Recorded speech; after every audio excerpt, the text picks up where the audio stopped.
Butch, there is not enough love for this Rob Liefeld back cover. Let's get into it.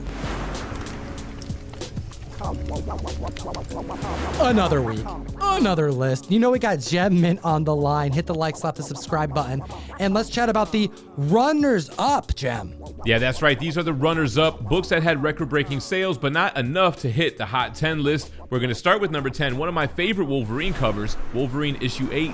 We got a newsstand to talk about. This is a classic, iconic cover by John Buscema featuring Wolverine and Mr. Fix-It Hulk, Joe Fix-It, and a back cover done wonderfully by Rob Liefeld. The newsstand 9.6 broke records this past week. This is a glorious blue cover, tough and high grade. Last selling in June for $229, up 42%, breaking the $300 barrier, landing at $325 this week. Why the Wolverine love, Gem? This isn't the only time we've talked about random but iconic Wolverine keys.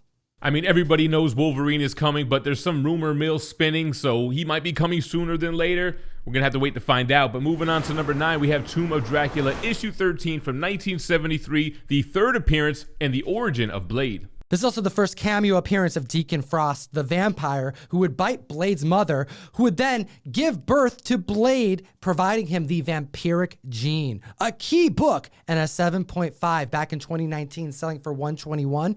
Up 107% this week, now selling for $250.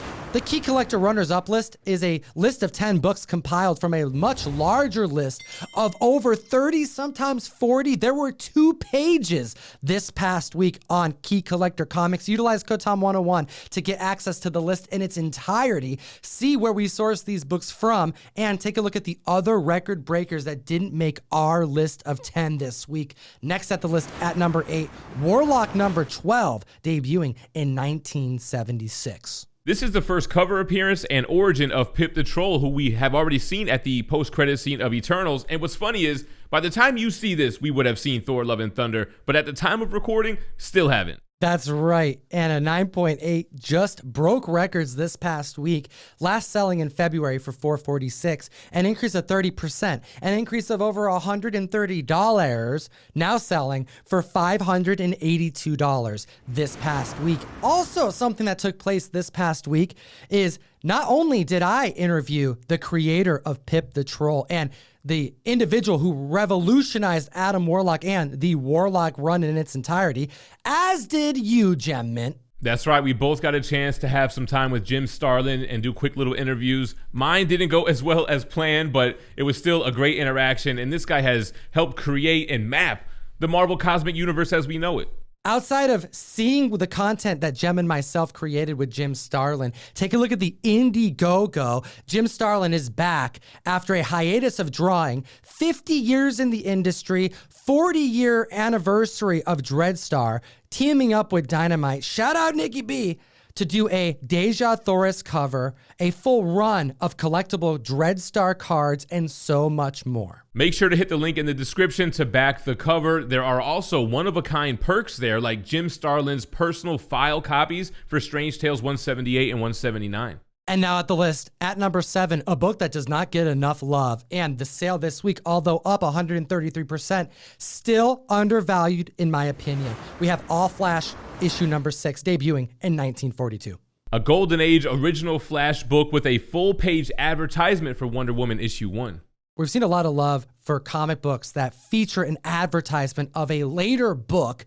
And this one right here is so old, so scarce, that the fact that it's selling for under $1,000 at a 6.5 has me intrigued to find one. A 6.5 is what we're talking about this week. Last selling in 2012 for $227, up 133% this week. Selling for $530? That seems like an amazing deal. Yeah, to think you can get a mid-grade Golden Age book with this type of significance for $500, that's crazy. At the list at number 6, we have House of Mystery number 1, the first horror title published by DC Comics, debuting in 1951.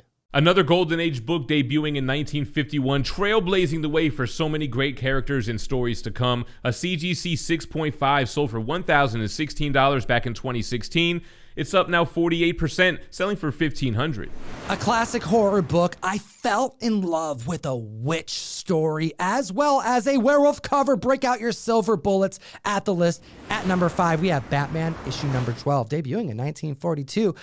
The comic fam requested more key Batman books, and hot damn, I'm giving it to him. Another Golden Age DC book, and yeah, we talked about these cool first appearances in Batman lore. The first appearance of the Batcave, which is referred to as an underground hangar. A 6.0 sold for $2,646 way back 2008. It's up 25%, now selling for $3,300. A scarce book if I've ever seen one. At the list at number 4, Journey into Mystery 89. An iconic cover by Jack Kirby. We have an origin of Thor, but also one of the funniest slogans that's just so memorable. The most colorful superhero of all time. Classic Kirby Thor with his arm outstretched, whipping his hammer. A CGC 6.5 sold for $675 back in 2010. It's up 104%, now selling for $1,380. Comic fam, if you're following us, hit the like and subscribe button. You would know that as of the date of this filming, I failed to see Thor Love and Thunder because I slept through my damn alarm, and I called up Gem Mint, and I was honest. I felt like I failed the community. I try to see these movies right away. And then Gem, you also had to fail yourself. I was pissed, man. If you guys follow my channel, you know that we have moved to a new town, and I bought the ticket for Imagine Theaters. Show up, and apparently I was at the wrong Imagine Theaters, and there was no seats for this movie, and then we missed it. Got tickets, hopefully to see later today. So seeing all these Thor books on these lists that we cover, they're killing me, man. It's like it's rubbing in my face that we missed out, but we're gonna see it soon. At the list at number 3, Tales from the Crypt, issue number 44. You see this cover and you think, oh, that's why they made a comics code. With a guillotine in action on the cover, and man, this could have made the Hot 10 list. We have 2 record-breaking sales to report on. A 6.5 sold for $604 back in January, up now 66%, selling for $1,000. Then we have a 9.0 that I think went for a steal. It only sold for $500 more than the 6.5. Last selling in 2002 publicly for $646, an increase of 132%, selling for $1,500. That's a mighty raise in price, but a $500 difference between a 6.5 and a 9.0 tells me that 9.0 buyer is probably celebrating this week. Exactly. Nice gains, but I have a feeling the next 9.0 we see sell will be for much more. Moving on to number 2, we have Action Comics 252, the first appearance of Supergirl, Metallo, and Zor-El, Supergirl's father. Debuting in 1959, we have a strong sale, almost too strong, that we have to point it out here today. A 3.0 sold back in May for $1,835. Now, this is a very wanted book, but this is a lower graded copy, and that's right around where 3.0s have been selling. Why are we reporting on a $5,040 sale this week, an increase of $175 in under 3 months? Hot damn. Now, this went down on Heritage, and it's unusually high for the book. I mean, there's not really Supergirl hype. Of anything, that hype has come and gone. So it doesn't seem like a savvy buyer or collector, maybe something else. I want to hear what the community thinks, because that's why you have to subscribe to the channel. We're not just reporting on the peaks, the height of the comic market. We're trying to make sense of the sales that are happening in the industry. This one right here looks like someone overpaid royally, and it could have been a bite of that FOMO bug. At the list at number 1, we're taking you to the golden age, 1939 to be specific. Superman issue number 3.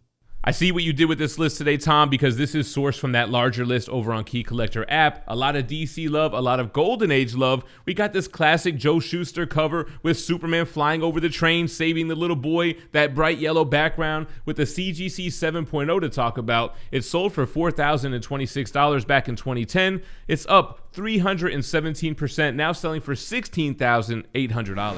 An increase of near $13,000. Hot damn. Comic fam, we appreciate your time today. Hit the like, slap the subscribe button. Do it for Butch.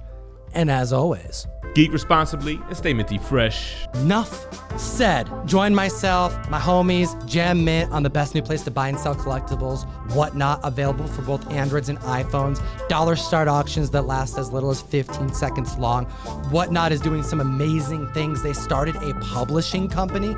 Yes, they are not only creating fresh IPs, but they're actively hunting for really cool comics to debut on the app, to get into stores across the country. This is an app you gotta be following. They are shaking up the comic industry by the day. Link in the description. Follow me at ComicTom101 on Whatnot. You can find Gem Mint on there as well. And take a look at these 2 other videos. We made them for you. Enjoy them.